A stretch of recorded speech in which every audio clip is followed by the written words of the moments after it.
Dober večer, dobrodošli v Deželi pridnih.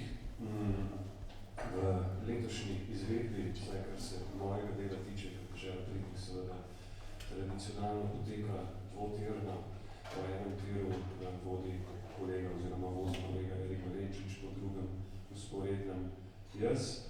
In na tem mojem tiru smo letos uvedli noviteto, in sicer koncept stalnega omizja. In člana tega stalnega omizja sta Matjaž Ličer in Miloš Kosec, ki jo tudi na svoj prijazno pozdravljam. Živijo. In lepota teh stalnih omizij je v tem, da se seveda lahko referiramo sami nase, ali pa citiramo sami sebe, v čemer se človek zmeri počuti zelo nobel. In tudi današnji pogovor bi začel z referenco na naš prejšnji pogovor, ki se je delno vrtel tudi okrog ene izjave Matjaževe hčerke. Bom nehitro obnovil zgodbo, če vas zadnjič ni bilo tu, namreč Matjaževa hči je pri 11 letih, oziroma zdaj, ko je stara 11 let, tik pred koncem počitnic izjavila, da bo šla študirati fiziko, in sicer zato, da bo izumila časovni stroj, se vrnila v času nazaj in umorila Marijo Terezijo, ker si je izmislila obvezno šolstvo. Tako zelo kompleksen načrt. Lahko bi se preprosto rekla, jaz hočem v šolo, ampak ne. Njegova hči je v bistvu splanirala, kako bi do tega cilja dejansko prišla, in to po zelo komplicirani poti, ampak hkrati ustvarjalni. In zato sem zadnjič vprašal Matjaža, kako ponosen je na svojo hčer, ki ima take načrte. In Matjaž moj odgovor je bil zadnjič zelo starševsko previden, da tako rečem, ker si nekako imel občutek, da moraš izraziti svojo skrb med tem, da ima tvoja hči morilske ambicije in da to seveda z nobenega zornega kota ni dobro. Ampak bi se vsem vrnil k temu, zato ker jasno je, da tega njenega načrta ne moremo imeti resno, predvsem pa, da celo to idejo umora Marije Terezije v bistvu mislimo kot metaforo. In ravno tema metafore je tista, s katero bi mogoče danes začel, pa bi se najprej kar nate obrnil z vprašanjem, ki me v bistvu zelo iskreno zanima, namreč vprašanju mesta metafore in vloge metafore v znanosti, ker vemo, kakšno vlogo ima umetnosti, oziroma tega smo se učili, kako pa metafora funkcionira v svetu znanosti, je pa mogoče tema, s katero se redkeje soočamo. Hvala lepa. Živelo sem skupaj. Najprej ti zagotavljam, da ni šlo za metaforo. Privzemimo, da je šlo za metaforo. Okay. Ne bodimo fiziki, bodimo matematiki. Privzemimo. Okay. Skratka, vprašanje metafore v znanosti. To se mi zdi zelo zanimivo vprašanje. Bom pa se probal brzdati pri dolžini odgovora, zato ker je tudi hkrati zelo hvaležna tema. Zdaj, če si nekako metaforo probamo ali pa si jo razlagamo kot recimo neko pomensko destilacijo iz enega področja na drugem področju, ali pa nek način ubeseditve nekih razmerij iz enega področja na drugem področju. Pa je to seveda nekaj, kar znanost neprestano počne. In oziroma, recimo, če bi gledali tako, Galilej je na neki točki rekel, da je velika knjiga narave napisana v jeziku matematike. Zdi se mi, da je tle, da se da tukaj mogoče locirati sam znanstveni diskurs kot neke vrste destilat ali pa metaforo za naravo. Obenem je pa seveda ima to, kar sem rekel, seveda zelo veliko omejitev. In spet, kako bi k temu pristopil, ne? Recimo, predstavljajte si, kaj hoče reči, kaj je ta omejitev. Če si predstavljate, da imate recimo zakone klasične fizike. Ne? Zakoni klasične fizike tipično za nas pomenijo neke vrste kompresijo informacij. Se pravi, če želimo opisati gibanje planeta okrog neke zvezde, ne, nam v resnici ni treba vedeti v vsakem trenutku, kje ta planet je.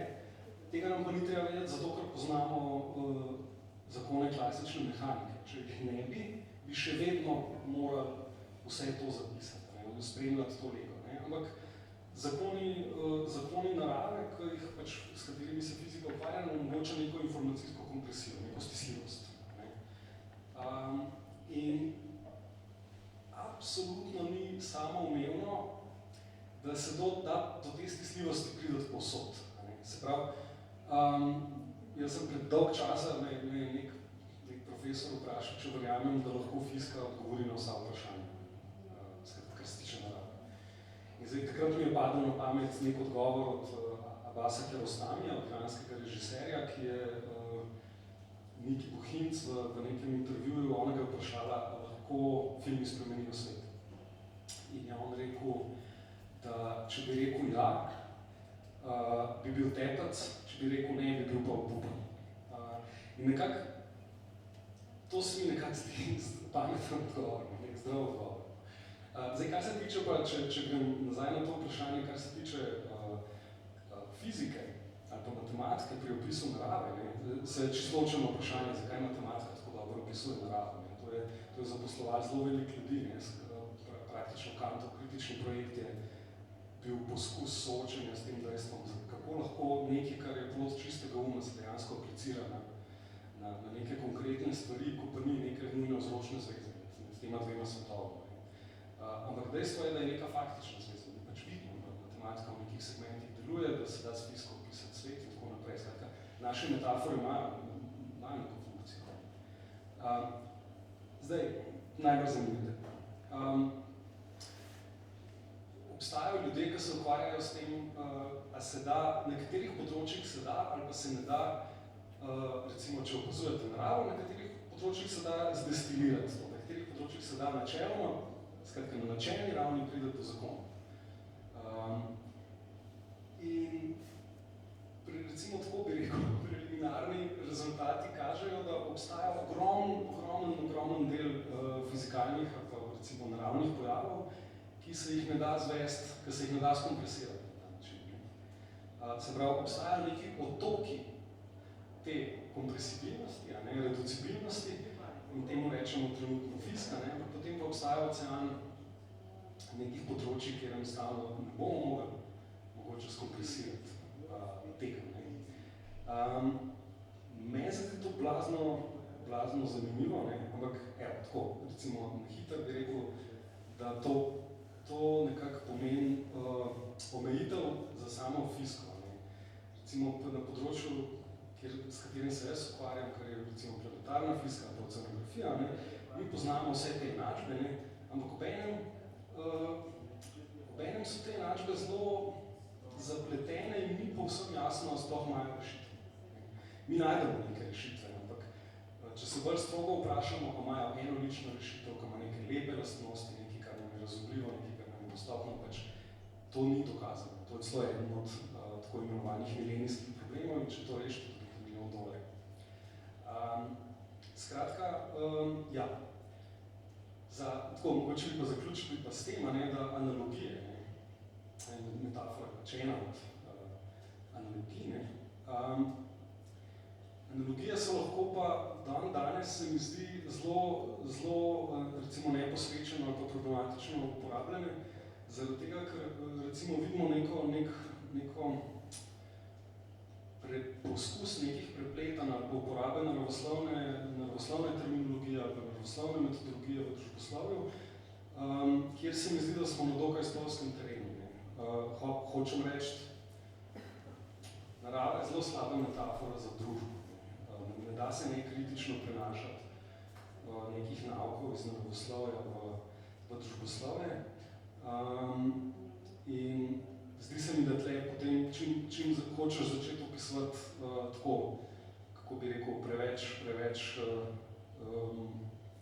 fizikalno družbo kot nek termodinamski sistem, ne, potem hitro lahko prideš do nekih čudnih racionalizacij. Ne. Tako kot je racionalni posameznik zelo neka štorasta v resnici, jaz bi rekel, neučinkovita ilustracija tega, kako pa res tržni akteri delujejo v ekonomiji. Ne? Pa je vse imelo recimo nek blazen vpliv v neoklasični ekonomiji. Tako, To, kar si rekel, se pravi nespretno ali pa mogoče tudi zelo namerno uporabljene analogije. Ne? To je tudi kakšna intenca v ozadju, v končni fazi nikoli ne vemo in gotovo se včasih tudi prihaja do tega, da so analogije pa metafore nalašč uporabljene na nek zavajajoč način, ali pa na drugi strani preprosto iz neke nevednosti razumljene slabo ali pa narobe. Ne?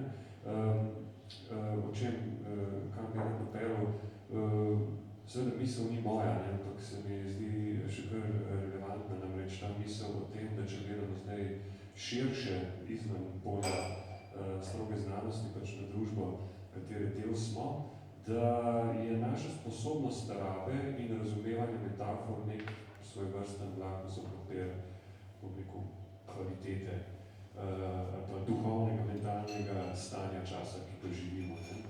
Ne vem, Miloš, kaj misliš ti o tem lakmusovem papirju in kako dobri ali pa slabi uporabniki metafor, analogij in nasploh teh, recimo temu, simbolnih ubeseditev smo?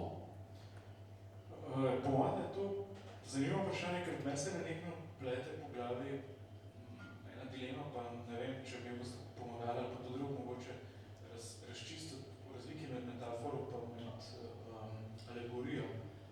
Alegorija je ena figura, ki je recimo mojemu svetu bliže iz časa baroka, iz ene celostne umetnine, prostorske zasnove, pa nisem čisto ziher, a sta menjujoča pojma, bi lahko razložiš osnovno razliko. Ne vem, če ti bo znal razložiti, ker je srednja šola daleč, ampak recimo, da je alegorija še za stopnjo močnejša, bolj zavezujoča, tukaj naj nekdo popravi, če si motim, ker skoraj gotovo se, ampak spomnim se, da s pojmom alegorija sem se prvi srečal pri božanski komediji in pri liku Beatrice, kjer je bilo rečeno, da je Beatrice alegorija in je še zmeraj vztrajen pri tem svojem poznavanju alegorije, skratka Beatrice. Metafora pa ni Beatrice, no manj. Mogoče ti zato to povem, da je, če zelo tako po domače poskušam razumeti, to razliko je, da je alegorija preplet metafora eno naracijo, ali pa mogoče, skratka, da ima eno narativnost, ali pa da ima eno mogoče lastnost celostne vrtine. Se mi zdi skratka, cikam na to, da je mogoče nekaj historičnega na tem, zakaj večinoma opletamo z metaforami zdaj, pa zakaj so baročni ljudje razmišljajo skozi alegorije, ki so bile v bistvu, ki jih ravno tako ni bilo treba razlagati kot metafore, samo je nekaj čist drugega, če spremljaš, kako recimo ljudje hodijo danes na vodstvih po baročnih graščinah in jim vodič razlaga, kaj pomeni kater bog, in se nam zdi na freskah, ali pa na kipih, in se nam zdi absurdno, da si je naročnik, recimo tudi podeželskega dvorca na Slovenskem Štajerskem, naročil eno ogromno, zelo lepo izdelano fresko, kjer je vsako božanstvo kazalo eno njegovo lastnost. Ne? To bi bilo za nas, mislim, to ljudje še vedno delajo, samo niso več čaščeni kot vrhunci naročniške kulture, ampak kot res tisti najbolj vulgarni govoriš ljudje, ki se še danes, sem na jasnem oči videl, včasih tudi naslikajo v dnevni sobi, kot freskovcov. Pridemo, tudi v Sloveniji imamo tak primer, pa ne bom povedal, kje je. Ampak to ni več neki samoumevno, izgubili smo ključ za razumevati tak jezik. Potem, ko metafora, pa ne vem, kako je bilo zelo v baroku, ampak danes je gre čisto redo. Zanima me samo, a je seveda zelo, zdi se mi, da je kaj tak vzvod, ko sežeš izven zelo zamejenega polja, je to vzvod, ki ti ga pomaga malo zarahljati, pa prepustiti druga polja zraven. Obenem pa verjetno ta metafora nikoli ne sme biti, ali pa jo treba zelo poetično uporabljati, da je vzeta iz popolnoma drugega polja. Namreč ti si uporabljal metafore otoka pa oceana, ker je zanimivo zato, ker ste zelo blizu, po eni strani imate veze s fiziko neposredno, no?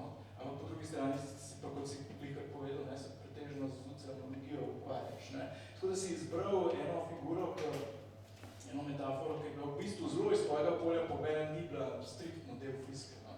Tako da gre verjetno za eno mediacijo. Skratka, vzeti treba nekaj, kar je tangencialno, ali kar je v enem perifernem polju, pa v enem dovolj stran, da lahko z njim komunicira. Ja, mislim, da je to super poanta.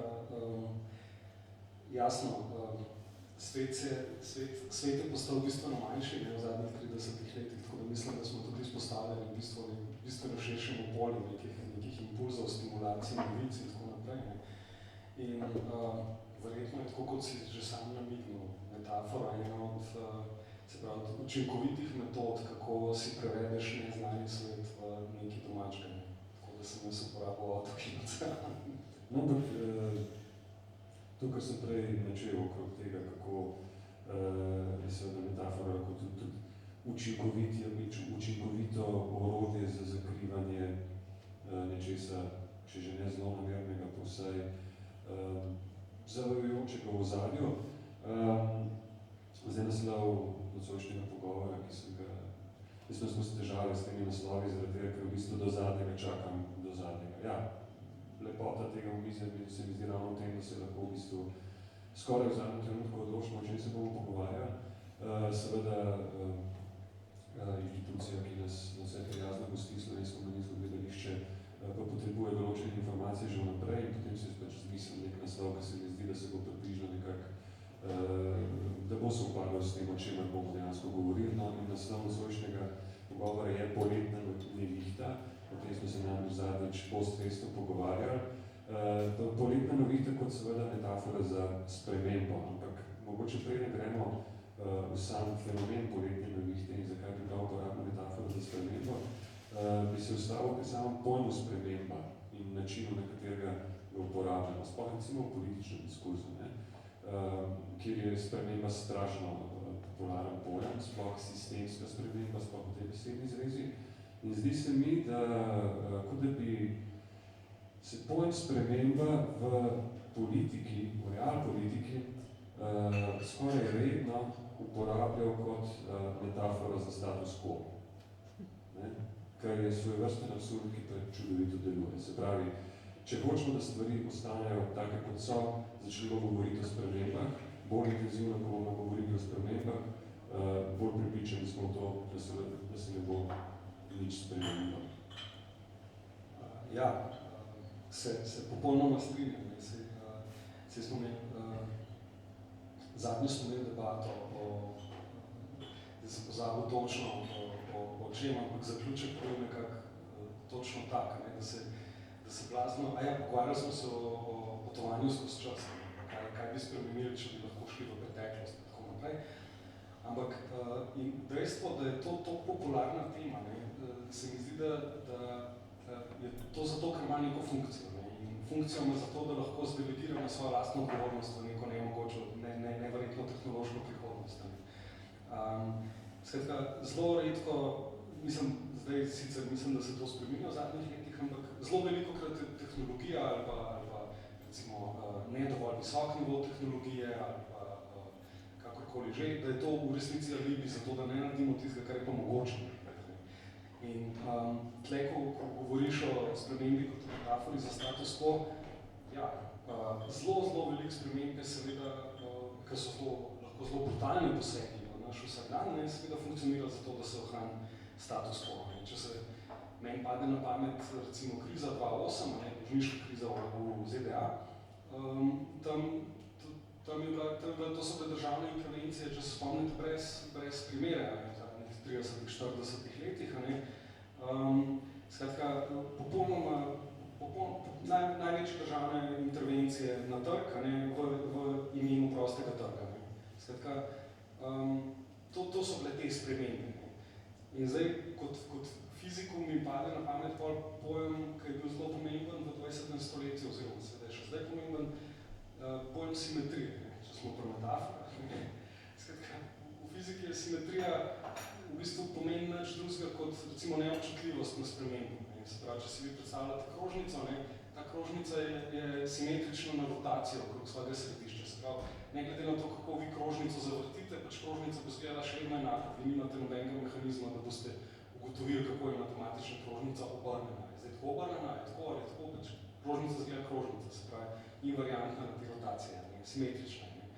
In zdi se mi, da zelo velikrat imamo opravka točno z nekimi spremembami, ki vedno afirmirajo neko simetrijo, neko invariantnost, nekaj, kar se hoče ohraniti. Se pravi, pri zelo veliki množici sprememb danes, zlasti v politiki, pa zlasti v ekonomiji, se mi zdi, da se je dobro vprašati, ok, kaj se hoče s to spremembo ohraniti, ne kaj se hoče spremeniti. To, kar se hoče spremeniti, je na dlani, ampak ta sprememba ima funkcijo, da se nekaj drugega ne spremeni. Pa tle mogoče, ko si v bistvu povzel tisto znan citat iz Leoparda, ne? Zato, da se nič ne spremeni, je treba spremeniti vse. Skratka, iz tega sicilijanskega romana, ki opisuje v bistvu tranzicijo Sicilije iz ene predmoderne družbe skozi Risorgimento v 19. 20. stoletje, kako v bistvu stara klika aristokratov ko ugotovili, da se stvari bojo spremenile, da so na otoku pristali Garibaldi, njegove čete in da bo Sicilija postala del Združene Italije, ugotovijo, da edini način, da obdržijo svojo stoletno oblast, svoje v bistvu praktično še feudalne razmere, je tako, da grejo skupaj z obojevalci in da prevzamejo njihov jezik, da se jim pridružijo na nek način. Skratka, da zavržejo svoje aristokratsko poreklo, da zavržejo svoje razredne predstave, da zavržejo svojo zvestobo svojemu kralju v Neaplu in sprejmejo tistega iz severa Italije, ampak izključno samo zato, da bojo privilegije, denar, oblast nad ljudmi, čeprav v neki modernejši različici obdržali. To je ena specifična tragedija Sicilije, pa generalna tragedija velik teh sprememb, ki si jih omenjal. In seveda, pa tukaj se pa postavil inverzno vprašanje, ne? To se pravi, potem ne smemo narediti nič, če hočemo se kaj res spremeniti. Naivna pozicija, ampak ta naivna pozicija ima zelo veliko realnih primerov, da včasih to res celo drži. Bartleby je eden izmed njih, to se pravi, akter iz Melvillove kratke zgodbe, ki mu uspe zarukati čisto vse okrog sebe, tako da vztrajno ponavlja raje vida. Medtem, ko so vsi drugi akterji okrog njega nenehno tekajo okrog, zelo specifični, zelo aktivni in tako naprej. Druga figura je pa recimo meni še vedno zelo ljuba primera iz sodobnega življenja, ki kaže, da ti ni treba biti nek bizarni lik na Wall Streetu, da dokažeš moč navidezne pasivnosti. To Žižek vedno uporablja kot figuro, kako moteče je, če začneš pravila zelo dobesedno uresničevati. Recimo stavka policistov, ki je vedno, ker ne smejo stavkati na klasičen način, je vedno taka, da se odloča, da bodo dosledno izpolnjevali zakon. To se pravi, kaj se pa predtem dogaja? Zakaj policisti vedno ne stavkajo, če samo takrat dosledno izpolnjujejo zakone? In to povzroč kolone na mejnih prehodih, pa zdaj nimamo več meja, pa ne vem, kako pospinjala stavka v prihodnosti, ampak to je šele tista ta prava motna, da začnemo zelo dobesedno lastna pravila upoštevati. Tako da tukaj je nekaj, po mojem, da bi prišlo do realnih sprememb, če bi prišla vlada na oblast, recimo, ki bi rekla, da tako, ničesar več ne bomo spremenili, gremo spet v neke vrste ancien režim, kjer je vse perfektno točno tako, kot je zdaj, takrat bi se povsem odpulali, takrat bi se pomoče res kaj spremenili. Se verjetno bi bila to radikalna sprememba v smislu, ne bomo spremenili nobenega zakona, nobenega pravila, nobenega podzakonskega akta, jih pa bomo od te točke dalje rigorozno in striktno upoštevali in delovali v skladu z njimi. To bi bila totalna evolucija. Ja, jaz mislim, da je tle Miloš tako zelo lepo izpostavil to, da se hočeš razumeti metaforo, hočeš razumeti kontekst. In zdaj, če se ti začneš na neki točki pretvarjati, ne razumeš konteksta. Skratka, če postaneš neobčutljiv za nenapisana pravila v družbi, to kar tudi Žižek neprestano opozarja. Nenapisana pravila so neko kohezivno tkivo. čeprav so nenapisane, čeprav ne razmišljajo. Oziroma ravno zato, ker so Ravno zato. Tako kot je nek prizor iz vojaka Švejka, ki mu naročijo, da naj gre tja. In gre, ampak se nikjer več ne vstavi, pač hod v tisto smer. Ker to je to. Če nehaš poštevati implicitna pravila družbe, se seveda ne odpoveš samo implicitnim pravilom družbe. Ogroziš eksplicitno. No, ampak vse to, o čemer se zdaj pogovarjamo, je pripeljalo enega stavka, ki si ga zadnjič izrekel post festum, pa sem si ga prav zapisal, ki je taka lušna, paradoksalna enovrstičnica. Naključje ni nujno kaos in determinizem ni nujno red. Tukaj si v bistvu govoril o tem fenomenu poletne nevihte, o vprašanju spremembe, o vprašanju tega, kako stabilnosti oziroma nestabilnosti sistema, ne se prav po eni strani seveda kot fizikalnih fenomenih, ki pa jih lahko spet kot metaforo prevedemo marsikaj. Kako v bistvu razumeti ta tvoj super one-liner, ki bi ga lahko imel človek na majici napisan. Ja, determinizem ima dolgo brado v znanosti. Relativno pozno smo se zavedali, kaj determinizem pomeni v znanosti, pa potem zelo kmalu potem smo izgubili vsako možnost determinizma. Najprej, kaj je determinizem? Determinizem sam pomeni, da ti staviš na to, da če poznaš fizikalne zakone, da potem lahko predvidiš prihodnost. To je vse. Eden od zelo pomembnih znanstvenikov, Laplace, je na neki točki slovito rekel, če bi poznal vse lege pa hitrosti vseh delcev v vesolju, bi lahko zračunal zgodovino. Tega sicer ne morem, ker sem končno biti, ampak neko neskončno biti bi mogoče to lahko naredilo. In potem se sorazmerno hitro pokazali, da to ni dovolj, da lahko že deterministični zakoni klasične fizike vodijo v kaotično obnašanje, ki popolnoma nepredvidljivo. Zelo enostaven primer je, če vzamete nitno nihalo, skratka imate nit pa utež, ta sistem je kaotičen. Skoraj praktično en najbolj preprostih sistemov v vesolju. Če hočete videti dinamiko tega nihala opisati, se izkaže, da je nula. Kaj? Je kaotičen, res, meni zgleda. Ja, za majhne amplitude, za majhne odmike je popolnoma regularno. Čim pa povečaš, pa prideš mogoče v nek režim, ko mogoče prideš do te točke, ko bi pa zdaj se ta vrvica utež šla previsok, pa padel dol, pa zanihal tako zelo čuden, pa zbil vrvico, pa mogoče šlo okrog. Skratka, cel fazni prostor, cel ta prostor se ti odpre. Skratka, nekaj, kar je tako zavajajoče preprosto se zdi, ampak enostavno ni. To je kaotičen sistem. Skratka, lahko poznate zakone, da ne omenjam seveda zakonov za dinamiko tekočin, lahko poznate zakone, pa so pač sistemi kaotični, tako kot je vreme. Mi vemo, kateri zakoni uravnavajo vreme, ampak jih ne znamo dobro rešiti, pa ne zato, ker smo mi štorastni, ampak zato, ker je narava teh procesov taka. V tem smislu determinizem ni nujno red. Vi imate lahko zelo jasna pravila, pa še vedno ta jasna pravila omogočajo zelo kaotično vedenje sistema. In meni se zdi človeška družba, ki sem prej pentil nad neokusnim metaforami iz naravoslovja v družbi, mi prosim poprostite. Ampak zdi se mi, da človeška družba pa je tak lep primer tega sistema, ki se lahko pretvarjamo, da imamo zelo deterministične zakone. Ampak enem znotraj tega je vedno možno najti nek prostor za revolte, nek prostor za subverzivnost, nek prostor svobode. V tem smislu je determinizem ni red. In zaradi tega, tukaj se mi zdi, da se odpira neka možnost radikalne spremembe pri ljudeh. Vedno obstaja neka možnost subverzije, ne glede na to. Vsi režimi do zdaj, ki so se trudili vse urediti, vse prenormirati, pravne norme, to nikdar ni uspelo, ker vse nam že prenihalo ne uspe. Ja, Zadnji smo se šli ravno to, ne, se pravi, to neokusno Sorry, lahko prekinem. Sem ti dolžan še za naključje, da naključje ni nujno kaos.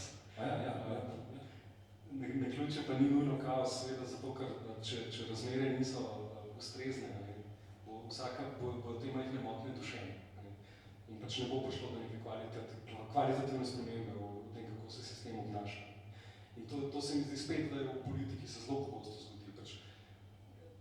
Pač, imaš recimo, zadnjič smo se pogovarjali o Rosa Parks, ženski aktivistki, črnski aktivistki iz 60-ih, ki ni hotela ostati iz sedeža, ki je bil namenjen belcem v avtobusu. Jaz bi te mogoče tukaj prekinil, da jaz tebe nazaj, ampak kakor vem, Rosa Parks ni bila nobena aktivistka. Kaj? Kakor vem, Rosa Parks ni bila aktivistka. Rosa Parks je postala aktivistka, oziroma to njeno dejanje je bilo aktivistično. Mislim, da je bila tudi prej, ampak se je relevantno.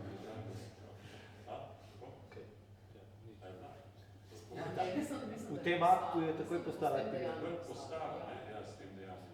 Je postala, ja. V tem je bila aktivistka. Ja, vem, mislim, dejanje je aktivistično samo po sebi, se absolutno strinjam, ampak ni bila aktivistka v smislu članica nevladne organizacije, ki bi se... So še Tako postaneš aktivist, ne? Vprašanje, kaj je na te točke, ne? Ja, še to je to vprašanje. Tega ni bilo. Ja, kakorkoli. A je bila to Rosa Parks ali ne? Lahko smo prepričani, da se ta pojav ni zgodil prvič. Ni bilo prvič, da nekdo ni ostal iz belskega sedeža avtobusa. Ampak vseeno, na tej točki je pač to pomenil, sistem je bil tak, da je omogočil, da neka majhna motnja zraste preko vseh meja. To je definicija nestabilnosti v fiski. Seveda prej 100-krat se to ni zgodilo in je nekdo sam nasrkal ali pa so ga linčali ali pa kaj podobnega. Tako da naključje, hočem reči, ni noben garant za kaos, ker se te motnje da zadušiti, če je sistem kakor toliko stabilen. Če pa ni stabilen, pa seveda ne. In to si po mojem lahko brez slabe vesti prenesete v politično situacijo.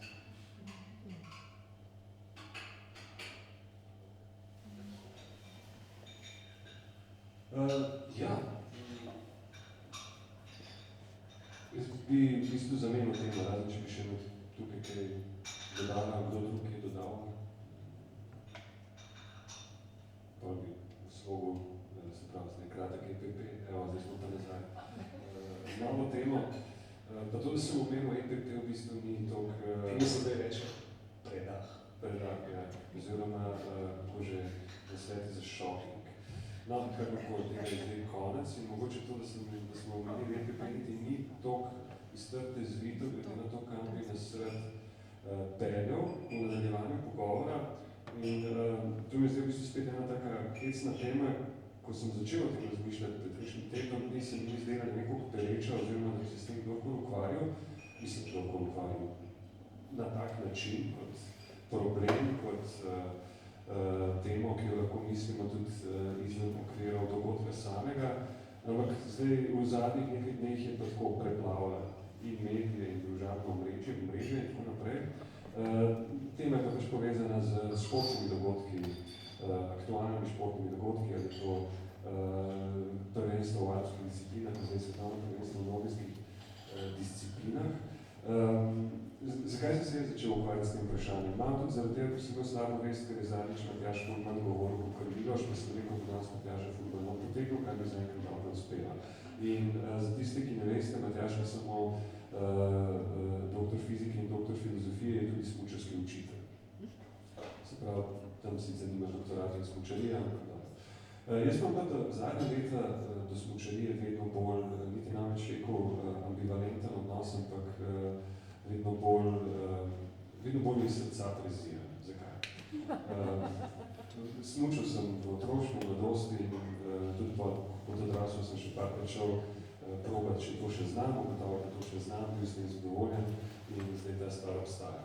Moji čudoviti spomini na otroštvo na belih strminah so v dobršni meri povezani tudi z mariborskim pohorjem, pač kar seveda moja družina je iz Mariborja, vsakeč, ko sem šel tam na počitelj, sem me pozdravil ta čudovit zasneženi greben. Zdaj pa ne kdaj ste na zadnje po zimi v Mariboru, ampak garantiram vam, da ta podoba je, veste, radikalno drugačna in ne vem, kdaj je na zadnje bila Zlata lisica v Mariboru. Skratka, če kaj so smučišča in smučarija tak čudovit pokazatelj tega, da nekaj se na tem planetu dogaja, nekaj se spreminja. Ne? In v tem smislu se mi zdi smučanje ali rekreativno ali pa tekmovalno tako ena taka čudovita metafora našega zatiskanja oči. Ne? In ko gledam, se pravi to, kako zdaj porabljamo enormne količine vode za to, da zasnežimo neka smučišča, ki so na čist prenizki nadmorski višini, da bi ta sneg lahko de facto bil kvaliteten, oziroma da bi ga obdržali, kaj še bi bil kvaliteten.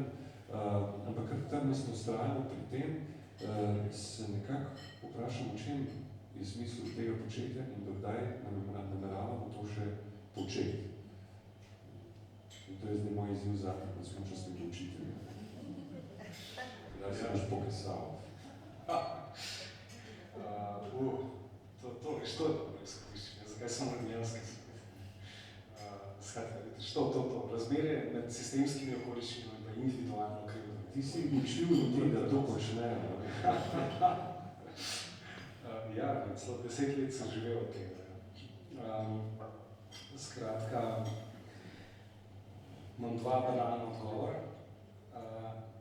Zdaj, najprej, seveda, se prej vprašam, o čem govorimo, ko govorimo o smučanju. Kaj je ta problematični vidik? To, da nekdo stoji na dveh smučkah in se odpele po snegu navzdol, ali je to kaj drugega? In stoji na dveh smučkah in se odpelje po konkretnem kosu zemlje, ki smo ga prej izsekali, obdelali, ga elektrificirali, kosu divjine, ki že od te intervencije dalje nikoli več ne bo divjina. Lahko greš smučati v hrib, greš peš dol in peš dol, in smučaš dol. Ok, kakorkoli. Seveda, jasno, sprejemam vse očitke, oziroma ne, da jih sprejemam, ampak so smiselni. Ja, mene to seveda tudi mot. Vse to. In dejstvo je, da zelo banalen odgovor je, da je smučanje enostavno izostrija, tako kot vsaka druga. Kakšen smisel to ima? Po ekonomski plati je pač to profit. Ne bi nič idealiziral tega. Konec koncev je tudi med pandemijo prišlo do eksplozije teh aktivnosti zunanjih, outdoor. To je res enormna industrija. In smučanje je en vidik tega zelo problematičnega dogajanja. To je ta, recimo, mogoče ne toliko intimen odgovor, moj intimen odgovor, kakšen smisel ima to, je, zdaj, če bi hotel to zelo zracionalizirati, bi rekel, smisel ima v toliko, da telesna aktivnost dobro, blagodejno učinkuje na moj stres, skratka, endorfini. Ampak to bi šlo po alfa? Lahko, tudi alfa bi šlo. Po drugi strani pa, ja, ne sem prekinil, zdaj, ker sem v veliki pameti ne zapovedal. Čakaj. Dobro, zdaj za tvoj stres? Ja, no, po tretji strani pa to, seveda nobena smisla. Ampak pri tem to ni nujno slabo. Tako Lacan ima neko to slovito krilatico, da je užitek to, kar ničemur ne služi. To, da ničemur ne služi, pomeni, da je njegov interes znotraj užitka samega. In jaz bi tukaj rekel nekako tako, smisel smučanja znotraj smučanja samega. Ne iskati smisla zunaj smučanja, ker je nesmiselno. Tako kot je nesmiselna umetnost v tem smislu, tako kot je nesmiselno. Vse te stvari, ki jih je vredno početi, imajo smisel znotraj same sebe. Pa seveda so vse opete v neka globalna kolesija, ki so problematične. Zato sem rekel, o čem govorimo, ko govorimo o smučanju. Vsako stvar se da apropriirati. Seveda, tudi smučanje se da apropriirati. Ko sem poskočil, prej si rekel, da je kontekst stvari. In smučanje samo za se verjetno res nima smisla v tem kontekstu. Mislim, sem začel mešati termine. Ima smisla, ampak če ga postavimo v družben kontekst, pa vidimo, da se ta kontekst zelo spremenil. Recimo še v 80-ih, po 90-ih je bila Slovenija, kar se tiče smučanja, drugačna kot recimo zahodne države, ker bo tako samoomejen del šolanja, odraščanja, mogoče celo družbenega življenja, kakor plavanje, kakor druge aktivnosti. Nisem tako prav formalno, saj še zdaj tako verjetno po šolah, ampak da imaš zimsko pa poletno športni teden, kar je bilo čisto divje za zahodne države, recimo, kjer je pa smučanje že davno tega preraslo, ali pa mogoče so nikoli ni bilo neki množičen šport. Ne. In po mojem, da se to tudi pri nas spreminja. Mogoče ni boljšega športa, skozi katerega bi lahko, pa ne da bi z neko družboslovno analizo zdaj tukaj poskušal uničiti užitek smučanja znotraj smučanja, ampak verjetno se slovensko tranzicijo da zelo dobro skozi spremembo odnosa do smučanja, skozi dostopnost smučarije, urisa. Mislim, imamo lahko zelo klasično zgodbo o slovenski tranziciji skozi ekonomske kazalce, ali pa skozi, ne vem, neko nastrpnost, ali pa skozi porast standarda, kakorkoli, ampak lahko bi jo pa pač, lahko bi napisali knjigo, po mojem, da skozi smučanje. Ja, mislim, super poanta. Malo si ti to pravzaprav nakazoval, ali ko si... Ja, pač občutek je, seveda zdaj to je čisto špekulacija, jaz nimam tukaj, ne operiram z nobenimi podatki, mogoče čisto stvar mojih osebnih afinitet ali pa verzij, da je pač, če bilo tako, ko se rekel smučanje v času mojega otroštva, 80-ih, 90-ih, neko tako dost dostopno in v tem smislu demokratično početje, ki smo se ga res šli tako rekoč vsi, je pač skozi desetletja postalo golf, zaprav početje elit. Da že v bistvu zato, da sploh vstopiš v to igro, da se začneš ta špil, moraš izpolnjevati neke določene pogoje, ker pač tiste preprosto stvar, ki je postala predraga, da bi bila lahko drugačna kot elitna. Ja, se popolnoma strinjam. Če hočeš danes trenirati smučanje, otroka pa 8 parov smuči na sezono, 4 discipline, trening en par smuči, teko na drug par smuči in sezonske karte, bivanje, trenirati tako. Ja, seveda. Ampak spet, to je tisto, kar sem rekel. Če ne govorimo, kako govorimo o smučanju, ne, seveda. Ampak hočem, preplet tega je pa tudi povezan s mojim uvodnim rentom, o tem, da je to lep primer tega, kako narava vendarle se spreminja. Del tega, da je ta stvar dostopna vsem, so bili tudi zasneženi klanci za vajčne, kjer smo se pač vsi naučili smučati. In tudi teh zasneženih klancov pač ni. Jaz sem letos s svojimi otroki šel 4-krat sankat. Ja. Sem ne zato, pa mislim, da nisem tako sladkoten, dejstvo je pa tudi, da ne imam sankanja.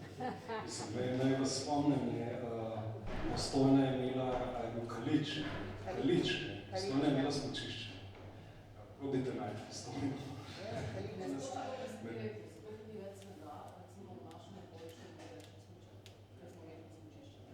Zato, ker zdaj moraš iti pa v Dolomite.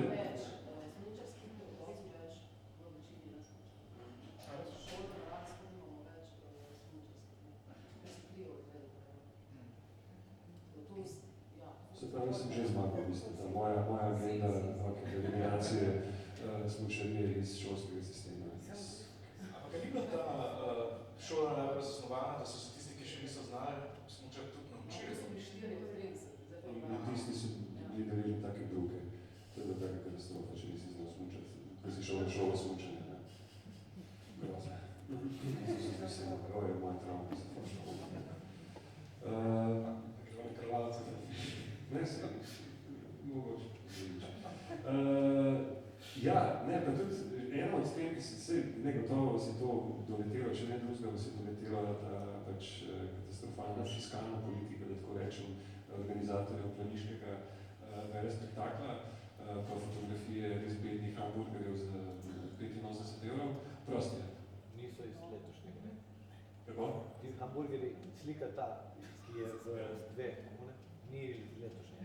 Čakaj, slika ni zdaj kakšnega? Slika ni iz letošnjega noča. Cene pa so. Ja, ne se, seveda, vedno, ko stvar postane viralna, se zelo začne dogajati marsikaj. Ampak ena od debat, ki se je tudi razumela, in ta se mi zdi spet zanimiva onkraj smučanja samega, ne, se nismo športno oddaja. Zakaj sploh, ne, oziroma odkdaj sploh ta odločitev za to, da je smučanje slovenski nacionalni šport? In tukaj se seveda vrnemo preomenjeno 80-ta in vrnemo se v bistvu v čas, ko je bil smučanje ne samo nacionalen, ampak dejansko nacionalističen projekt v smislu nečesa, kar nas je bistveno ločevalo, ne, poleg pridnosti in ekonomske uspešnosti, od, pač vsaj v naši fantazmi, če že v realnosti, od ostalih republik Jugoslavije. In zdi se, vsaj tako občutek je, kot da je neka politična sprememba, politična odločitev iz enega drugega časa, iz ene druge države, v bistvu po neki inerciji še naprej živi in obstaja in da pač preprosto se ne moramo temu kar tako odpovedati in da še vedno enormne količine medijskega prostora posvečamo športu, zdaj govorimo o vrhunskem športu, kjer imamo v bistvu 3 tekmovalke oziroma tekmovalce, ki so v svetovni špici, da več pa poslušamo Urbana Ravenčiča, ki pač ostaja brez glasu, medtem ko se za zmago krvavo spopadajo Karačan, Finac in Norvežan. Da se vprašaš, zakaj je Urban, kaj je narobe stano, zakaj ti gre tok, zakaj ti je to do tega. Ne, ampak ta moment, mogoče te, a je to po mojem mnenju rep ene 40 let stare politične agende? Dlje kot 40 let, ne? Prvič ta je tvoj zaključek terja vprašanje, bomo čez desetletja končno spoznali, da je v Zvezi držav, ker imajo tudi drugi smučišče, v bistvu brez zveze smučati. To se pravi, zdaj smo spet v isti Zvezi držav, tako kot Avstro-Ogrski recimo, kjer imajo tudi drugi ALB, smučarje so druge smučarske tradicije, mogoče bomo počas nehali. Zdaj govorimo o krizi smučanja iz teh geopolitičnih vzrokov. Ampak v resnici, po mojem, da se da to vleči dlje kot od 80-ih. Da je bila to ta konstitutivna razlika, še ko smo bili eno izmed 3 plemen v kraljevini Jugoslavije, ker v Avstro-Ogrski niti pri nas, niti po mojem, da druge, ki dosti še ne smuča, tudi v današnji Avstriji. Ampak v 30-ih je pa cela serija fantastičnih turističnih posterjev, zelo lepo oblikovanih, ki izgledajo prav futuristično, kjer je Slovenija, ki seveda takrat nima primorja, ker je pod Italijo, bodisi pač ena alpska poletna, pa zelo pogosto zimska pokrajina, kjer ljudje že smučajo. Zelo elegantnih krivuljev, v 30-ih zimski turizem šiba v bistvu že s polnimi obrati. In to tudi znotraj Jugoslavije deluje. Kraljeva družina prihaja na Bled, ne samo po leto, ampak tudi po zim, imajo učitelje smučanja, to je bil Peter Florjančič, ta izumitelj iz Bleda je učil Kraljeviče smučati. Skratka, to je, kako bi rekel, to je ena taka etnografska značilnost, zakaj se pa to pleme, ki je na severu, razlikuje od ostalih. Kar je, hočem reči, da je šlo za vzajemen odnos, ne samo za kako smo mi gradili razliko do Hrvatov pa Srbov, ampak je bila v bistvu to tudi ena mogoče gentrifikacijska ekonomija v ostalih republikah, potem, ko so druge gradili svoje smučišča. Se mi zdi, da ni bilo nujno zvezano z nacionalno identiteto, ampak mogoče standardom pa, tako kot smo mi gledali proti Avstriji, ima tudi neke ekonomske posledice, da si zgradil smučišče, je bilo mogoče tudi neka gentrifikacija pokrajine za druge republike. Sem res nekaj spremenili, ne? Prej smo bili pleme na severu, za katerega je logično, da smuča. Zdaj smo pleme na jugu, ne? Mislim, da se treba preusmeriti v vaterpolo. Tako je. Ne, strašno zanimive stvari sem v preteklih tednih gledal in res kupico nekih takih toboganov po meandrih, doskrat traumatične preteklosti. Med drugim sem gledal tudi dokumentarni film o akciji Podarim, dobim. Tako smo navotri ki se je gotovo spomnite, razen če ste premladi, ampak v vsakem primeru gigantska stvar je bila do takrat, seveda. In zanimivo je pri tem dokumentarcu to, da kar precej sogovornikov v bistvu izpostavlja spet ta osamosvojitveni moment. Češ, kako je bila ta akcija skupaj recimo s tisto znamenito reklamo, ki se jo gotovo spomnite, ali pa ste jo videli na YouTubeu, Slovenija, moja dežela, kateri naročnik je bila Slovenska turistična agencija, sem da se je takrat drugače rekel, seveda še znotraj Jugoslavije, in ki je imela v bistvu zelo pomembne politične implikacije v tem smislu, da se je pač govorilo, seveda, ne mogoče je bilo reči Slovenija moja država, ampak Slovenija moja dežela je bil pa absolutno najbližji približek eksplicitni rabi te besedne zveze, hkrati pa je seveda reklama, ne zdaj mi grejo vse kucine na televizu po koncu, ker ga tok krasna, res tok, nezmerno.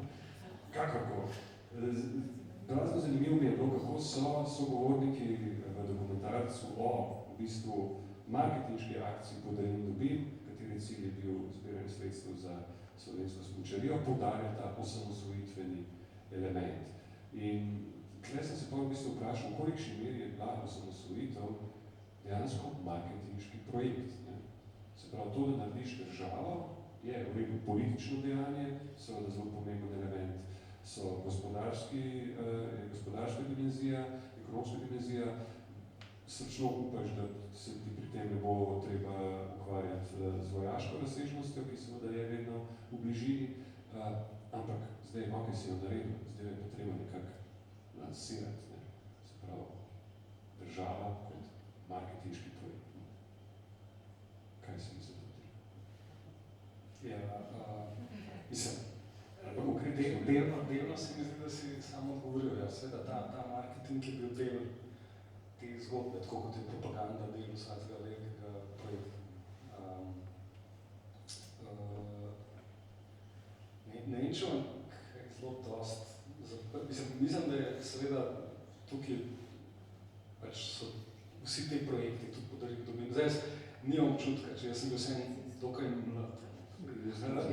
Nimam občutka, koliko je realno, koliko realno osamosvojiteljskega naboja je bilo na teh akcijah, ne pa v Logarski dolini, ne. Ampak, ja, na nek način je to bil tisti vidik, ko je bilo treba lansirati blagovno znamko. Pač blagovne znamke se dosta dela tudi za nazaj, ne? In imamo usporedne naracije, kako je Pankos osamosvojil Slovenijo, ne? Ali pa kako so alternativne gibanja osamosvojile Slovenijo, da ne govorimo o še posebej zaslužnih posameznikih in društvih, ki si gradijo lastne muzeje. Skratka, za nazaj glede je brati zgodovino seveda drugače, ker če jo bereš naprej, kaj pa tako ne moreš, ne? In po mojem, da bi, če smo zadnjič govorili o alternativnih, ali pa če bi šel v zgodovino, pa kaj spremenil in tako naprej, ne, je ta ista konstelacija faktorjev od marketinških akcij do, ne vem, procesov in tako naprej, bi se seveda lahko odvijala tudi druge stvari, ne. Tukaj v bistvu ugotavljamo samoumevnosti za nazaj.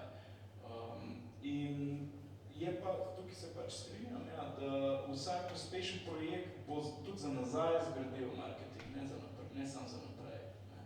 Še posebej pri procesu osamosvojitve, ki je bil po mojem, da zelo proces prilagajanja na neke zunanje pogoje, je razmeroma uspešen, glede na to, kako so se drugi v tistem času prilagajali. Ko je še leta 87 govoriti pa razmišljati o tem, da Slovenija ne bo več del Jugoslavije čez 3 leta, je za njih zelo nerealno, tudi za tiste, ki so si mogoče to takrat že želeli. Medtem, ko je pa seveda zelo pomemben faktor osamosvojitve to, da je nekdanja skupna država, niso osamosvojili od neke idiličnega emancipatornega projekta. Jugoslavija na koncu 80-ih je bila protofašistična družba, militaristična do konca, ki je na ogromnem delu svojega ozemlja se soočala z nekim z integracijo osnovnih civilizacijskih norm. Se pravi, pomembno po mojem, da je bilo treba govoriti tudi o tem, da je osamosvojitev bolj kot neka realizacija tisočletnih sanj, ki so marketinški prijem, pa zelo tak generalno, vsaka država ima svojega takega tipa za nazaj. Treba govoriti, da je bil to zelo smiseln izskok iz vedno bolj vroče juhe, ki je dejansko postala negacija tiste ene drugačne Jugoslavije, ki je pa imela tudi dosti močne kali emancipatornega projekta pred tem vse. Tako da, po mojem pa, da je najmanj zanesljivo poslušati akterje nekih dogajanj, kako za nazaj interpretirajo to, kar so mislili, da počnejo. Po mojem, da je tukaj, jaz si ne verjamem, no, da bi kar Letovič verjel, da je bil to nek zavesten projekt, pa tudi, če bi bil. Po mojem, da je zanimiv kot odraz tiste specifične situacije in 80 so eno blazno zanimiv čas, nekaj še zdaj, če se štekamo, mogoče zato, ker smo se kljub temu, da nismo bili že zelo, kako bi rekel, aktivni državljani, ampak nekje v nezavednem, no, čeprav sem se 86 rodil, sprav se skoraj ne spomnim. Sam duh 80-ih pa bi si skoraj potrditi, da ga nekako čutim, čeprav je mogoče za nazaj zgrajen še do 90-ih. To ni bil nek odgovor. Sam spomnim na eno, ko si govoril o tisočletnem snu, bi sam spomnil na eno krasno pripombo profesorja Božidarja Debelnjaka, da tisočletni sen ne pomeni nič drugega kot 110 000 let spava. Ja, eno urico smo že nekako tu, tako da ponovadi pa eni uri nekako zazrem malo širše, če bi kdo še kaj dodal, pokomentiral, povprašal. V bistvu, just do it, da sem nekako se, Spomenut je že iz prejšnje, ko smo govorili o spremembah, pol se v bistvu bolj navezuje zdaj na to, kar je bilo zdaj na koncu, je v bistvu, da se ljudje podpišejo s spremembami. Pač, kot, ne vem, quote imam v glavi še od tam, ko igra, da se vse tipi samo spredi puščijo po stvareh in s tem. In si lastijo, pa tudi spremembo si ljudje radi lastijo. To, ne, sploh in pol se to navezano na to, ne, če je to sploh vprašanje. Koliko je sprememba ohranjanja nekaj iz nekega status quoja, s tem, da se nič ne spremeni, s tem, da si potem ljudje lastijo spremembe, kaj to prinese.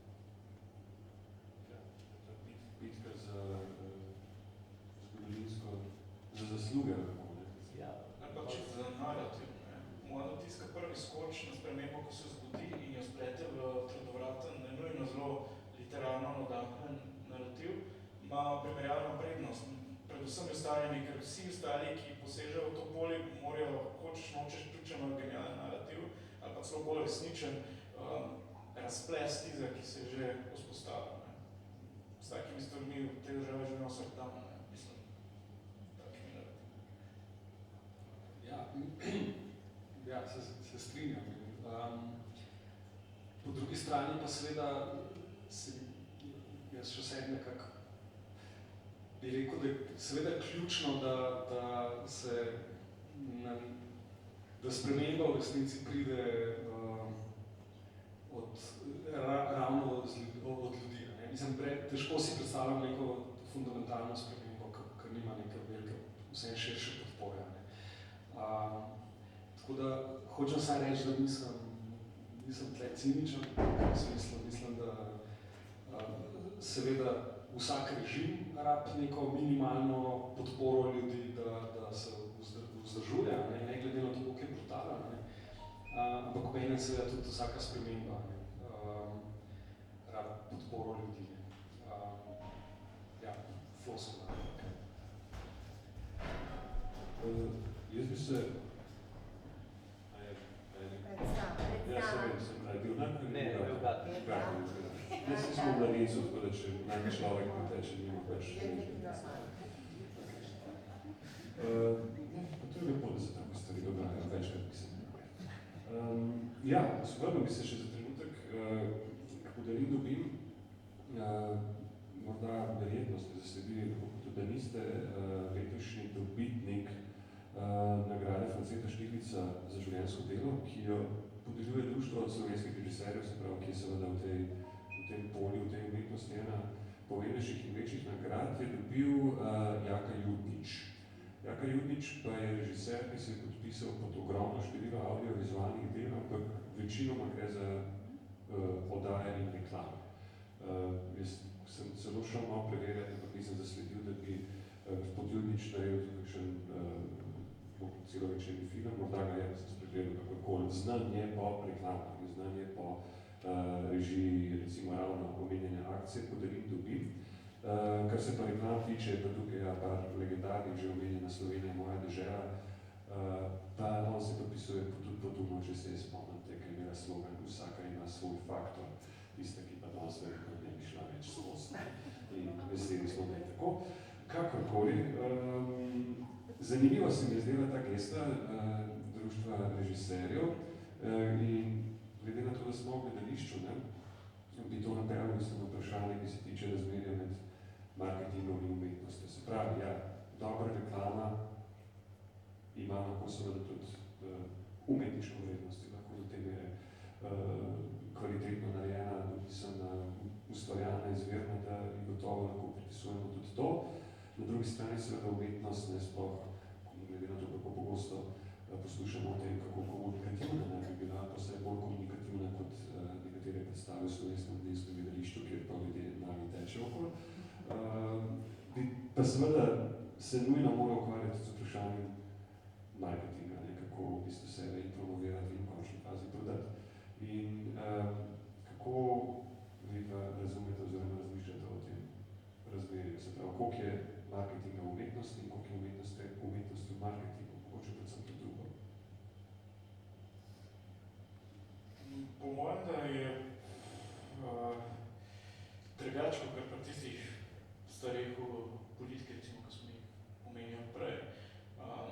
Ker v umetnosti bi se pa verjetno zelo malo zgodil brez temu, čemu danes pravimo marketing. Marketing je dosti nov termin, ampak čist vsak umetnik, ki je uspel, je imel za sabo neko mašinerijo ali pa lastno idiosinkratično plasiranje na tak ali pa drugačen trg. Tukaj ne gre samo za zaslužek, ampak dejansko za vidnost, ki je bila mnogim umetnikom v zgodovini, včasih celo suicidalno bolj pomembna, kot pa ostali elementi. In po mojem, da je vedno zanimivo razmišljati o Kafki, ki je najmanj marketinško mogoče nastrojen umetnik, ki je eden najbolj poznanih umetnikov 20. stoletja. Seveda, če bi stvari šle tako, kot se jih je on sam zamislil, potem o njem in njegove umetnosti ne vem čisto za to. Sem naprosti, kad te prekinjam, ampak jaz sem se zmeri spraševal, kako nisem šel detaljno v to zgodbo, če hočeš, da tvoja zapuščina zgori, če Franz Kafka hoče, da njegova zapuščina konča v plamenih, zakaj reče Max Brod, da je za kulto? Zakaj tega ne napisal? Prav, po tvoju je to najbolj uspešna marketinška akcija. To je marketinška akcija, ampak si pa predstavljam, da je bil tukaj vendar prisoten nek dvom v to, ali je ta zadnja želja, ta prava ali ne, na nek način prelaganje odgovornosti, ampak spet špekuliram, ker to zgodbe ne poznam. Si pa mislim, da je možnih tudi par drugih razlag, v smislu, bodi se bila to celo tretja briga. Zelo težko se nam predstavljati umetnika, ki je tako dober, ki bi mu bila njegova lastna produkcija tretja briga, se verjetno tudi ni to resnična interpretacija. Možno pa je, mogoče je obstavil tako umetnik. Ali pa je seveda šlo za kakšne druge, če psihološke, osebne pomislike. Nimam pojma, ampak to, kar pač ga je pretvoril v enega osnovnih referenc v literaturi zdaj, je, da je imel za posmrtnega prijatelja nekoga, ki je bil zelo dober, marketing v tem smislu. In skratka, to je po mojem, da dosti nedeljivo. Umetnost je na koncu definirana s svojim učinkom, po mojem, da obstaja kraljestvo umetnosti, kjer se literarna dela in glasbena melodije v enem čistem vakuumu, brez poslušalcev in bralcev v bistvu medijo. In dobra umetnost je tista, ki ima recepcijo. Tako da po mojem, da tukaj nasploh ne treba ločevati umetnosti pa marketinga, kar pa še ne pomeni vse, kar je dobro stržen, da je to dobra umetnost, absolutno ne. Ampak po mojem, da znotraj pri vsaki dobri umetnosti je že vsebovano, da je znana, da nagovarja več kot 3 ljudi in da skratka, to je del nje. To ni dodana vrednost, kot temu danes rečemo.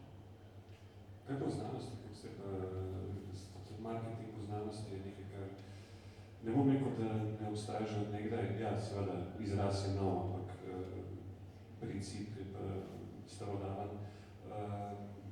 Pač občutek spet je, da je to vedno pomembnejši element znanstvenega dela, ker ti sploh omogoča, da nadaljuješ svoje početje, ali pač. Ja, mislim, razen zelo sporadičnih primerov, kjer osamljeni geni v svoji sobi dosežejo znanstven prelom, je seveda financiranje znanosti tesno povezano z marketingom in danes seveda vsi vidiki, recimo pop kulture obstajajo, seveda tudi v znanosti, od zvezdnikov do blagovnih znamk in tako naprej. Spravi, mislim, da si realno ni mogoče zamisliti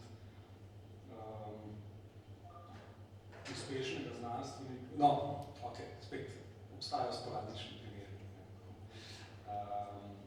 Ampak, ja, seveda to dvoje neločljivo povezano. Bi pa rekel, mogoče nekaj, kar se tiče, kar po mojem na enak način velja, tako za znanstvenike kot umetnike, kar se v resnici ne izključuje s tem, kar je Miloš rekel. No. Jaz mislim, da je zelo težko igrati obe vlogi hkrati. Se pravi, isti človek je seveda lahko. Jaz bi rekel, da se tem, recimo, visoko profiliranim znanstvenikom zelo velikrat zgodi, da so v trenutku, ko se ukvarjajo s substanco svojega dela, pač znanstveniki, tako kot so umetniki v trenutku, ko ustvarjajo umetniki. No. Seveda se to ne izključuje s tem, da so nekaj ur kasneje ali pa nekaj dni kasneje popolni menedžerji. Ne. Tako, mislim, da sta to dva neločljiva vidika obeh teh dejavnosti, ampak obenem mislim, da sta disjunktna v to, da ne morata nastopati hkrati. Umetnost pa znanost vsem poganja nek nezainteresiran interes. Se pravi, interes, ki spet ne seže onstran sebe samega. Zakaj je to dobro? Ni važno, pa zanima me. Dobro je za razmišljati, dobro, pač rad bi to naredil, ne, rad bi, skratka, to iz česar je kreativnost, ki si jo je marketing tako brezsramno apropriirano, ne, da govorimo o kreativnih poklicih, ne, ki seveda niso znanost, ne, ali pa umetnost. Skratka, hočem reči, če umetnost pa znanost nastajata tako, ali pa tudi politika iz nezainteresiranega interesa, ne, ko nekdo ne misli na posledice, da bi preprosto rad premaknil neko mejo, ne, seveda marketing ima zelo jasno interes zunaj sebe, ne.